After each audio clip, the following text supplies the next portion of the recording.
বছরের শেষ মুহূর্তে চীনের দিকে আঙুল তুলেছে যুক্তরাষ্ট্র। দেশটির অভিযোগ, চীন সরকার পক্ষ থেকে হ্যাক করা হয় মার্কিন ট্রেজারি ডিপার্টমেন্ট। তবে তা ঠেকাতে সক্ষম হয়েছে বলে দাবি কর্তৃপক্ষের। কয়েকজন কর্মচারীর কম্পিউটারের নিয়ন্ত্রণ ও কিছু গোপন নথি চীনের হাতে চলে গিয়েছে বলে জানায় তারা। হ্যাকিংয়ের প্রচেষ্টাকে বড় ঘটনা আখ্যা দিয়েছে যুক্তরাষ্ট্র।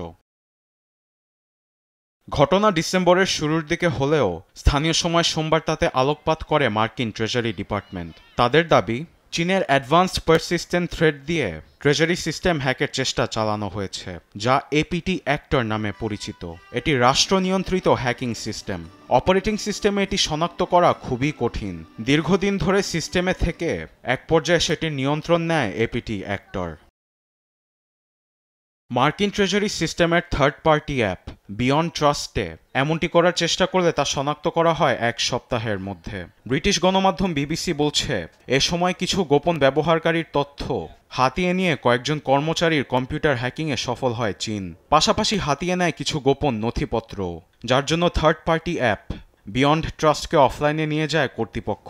তবে কোন কোন নথি হাতিয়ে নিয়েছে চীন তা জানায়নি মার্কিন ট্রেজারি ডিপার্টমেন্ট। তবে যুক্তরাষ্ট্রের এসব অভিযোগ অস্বীকার করছে ওয়াশিংটনে চীন দূতাবাসের মুখপাত্র লিও পেঙ্গু। কোনো বাস্তব ভিত্তি ছাড়াই যুক্তরাষ্ট্র সাইবার হামলার অভিযোগ তুলছে বলে জানান তিনি। এমন পরিস্থিতিতে নিরাপত্তা ব্যবস্থার সুসংগঠিত ও ক্ষয়ক্ষতি নির্ণয়ে এফবিআই ও অন্যান্য মার্কিন গোয়েন্দা সংস্থার সঙ্গে কাজ করার কথা জানিয়েছে মার্কিন treasury department. Arbid Afsar, news desk, Desh TV.